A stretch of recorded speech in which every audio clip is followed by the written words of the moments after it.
Dear Patriots, before the news starts, please subscribe to our patriotic channel by clicking the subscribe button.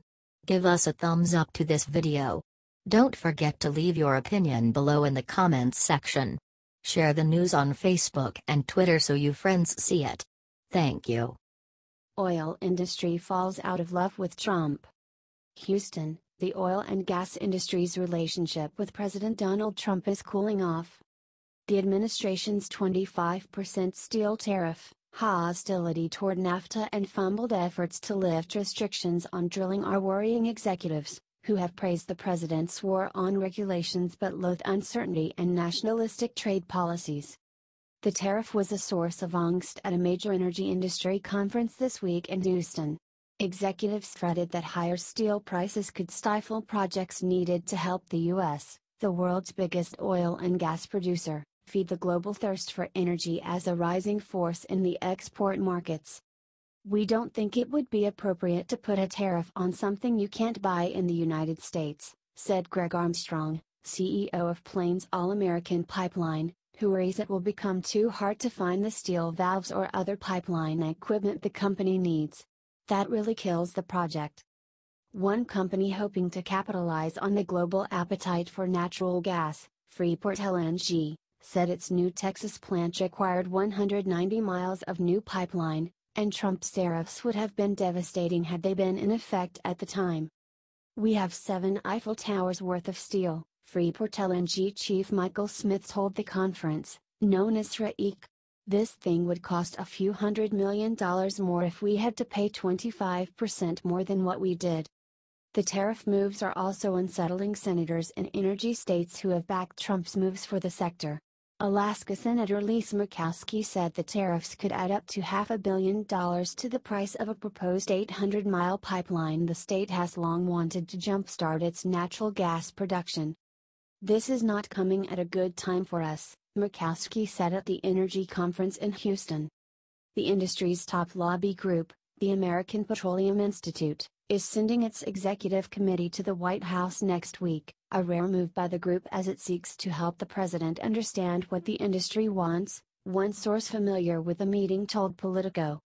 Seeking to calm the sector's nerves, Interior Secretary Ryan Zink and Energy Secretary Rick Perry flew to the conference and reiterated the administration's support for higher oil and gas production. "The thing I heard from businessmen and women most often while I was the CEO of this state was the regulatory stability," Perry, the former Texas governor, told reporters in Houston. "The predictability of the regulatory world, that was where the real long-term effect could be positive or negative. That's what the president's intent is." But Perry himself roiled the energy world late last year with a now-jettisoned plan to prop up struggling coal-fired and nuclear power plants, a move that would have aided Trump's supporters in the coal industry but harmed natural gas producers. Like Trump's tariffs and attempt to renegotiate NAFTA, Perry's proposal raised questions about the administration's commitment to free markets, long a hallmark of GOP policies. Meanwhile, Zink's shifting plans on opening federal waters for drilling, controversial moves to shrink the size of national monuments and attempts to ease restrictions on land use in western states have drawn sharp legal challenges, making companies wary of venturing into new areas. In January, Zink proposed opening nearly all federal waters off the east, west and Gulf coasts to oil exploration, but quickly backtracked and promised to take Florida's waters off the table moments after a hastily scheduled meeting with Republican Governor Rick Scott. After several other governors pushed to exclude their states, Zink has said he was open to shrinking his proposal even further. He also opened the door to rewriting Obama administration policies that had blocked off stretches of California's deserts available for mining and recreation and had restricted energy and mineral operations across the multi-state habitat of the greater sage grouse. Obama's second-term Interior Secretary, Sally Jewell, argued that Zink's moves only created confusion for energy companies about where they will be allowed to operate. "Business people do not mind following the rules, they just cannot handle uncertainty when the rules keep changing," said Jewell, a former petroleum engineer who headed retail chain Ray before taking the helm at Interior. She said people in the industry have been complaining to governors and interior officials about the changes to the sage-grouse policy, for example. They're hearing from oil companies saying, "I thought we had a deal," Jules said. They're investing, they're putting in work, they don't want to be going back to the planning stages. It costs them a lot of money. Some industry experts said companies are also feeling whiplash from the administration's stab at rolling back Obama-era regulations on fracking and natural gas companies' methane emissions. That fight has been raging for over a year, and it's just one of several environmental rule revisions where the Trump administration has faced legal setbacks. For companies interested in exploring on federal acreage in Wyoming, Colorado and other states west of the Rockies, the frequent jockeying between Interior and the courts is unsettling, said Bernadette Johnson, Vice President of Market Intelligence at Austin-based energy advisory firm Drilling Info. Are you going to expend capital when the rules go back and forth daily? Johnson said. She added, you could have a rollback tomorrow. Or a court ruling. It certainly is a piece of the puzzle when you think, do I put rig here or go to Texas? Those questions are crucial in an industry that carefully forecasts its costs for projects that often take years to execute. U.S. oil and gas companies are expected to hike their spending on exploration and production in North America by more than 20% this year to $116 billion, according to forecasts from Barclays analysts. Other companies are less worried, regarding the legal fights as background noise and confident they can comply with whatever the administration finally settles on. The industry is faster than government, Pioneer Natural Resources CEO Tim Duff told Politico. Industry is ahead of the rules in this case.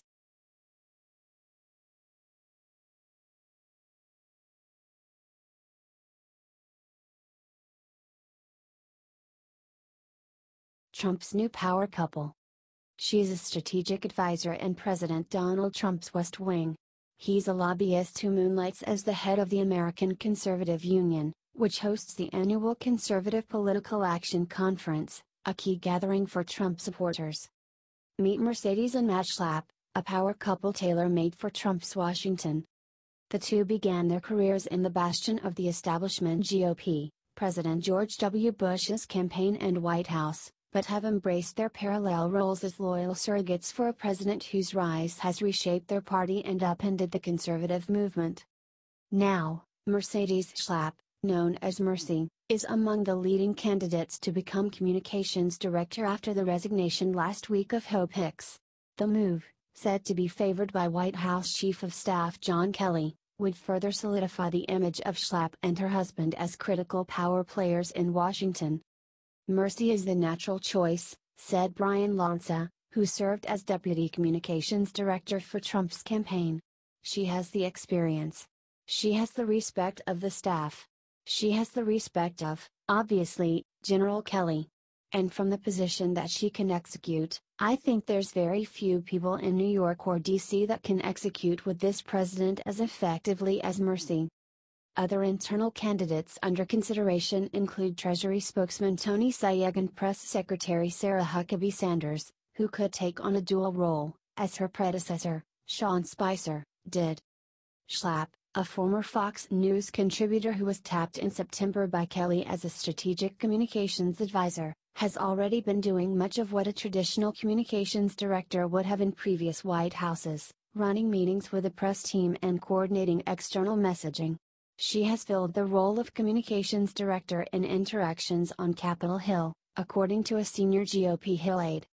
While not in Trump's inner circle of advisors, Schlapp is also well liked by the president, in part because her husband is so often on television defending him.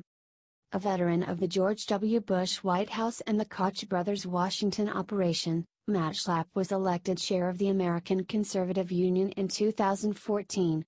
The group had already served as something of a testing ground for Trump, who appeared at the conference in 2011 and 2014. Schlapp has become one of Trump's more vocal defenders on cable television, a known way to the president's heart.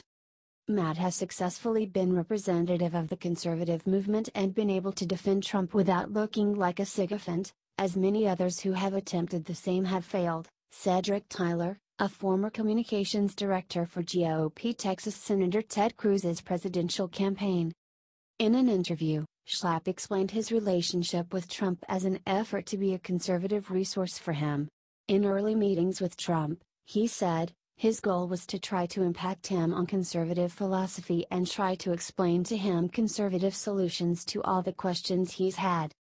But others have criticized Schlapp for simply rebranding Trump's ideas as conservative ones. CPAC, once a Tea Party-fueled gathering, appears to have become fully Trumpified.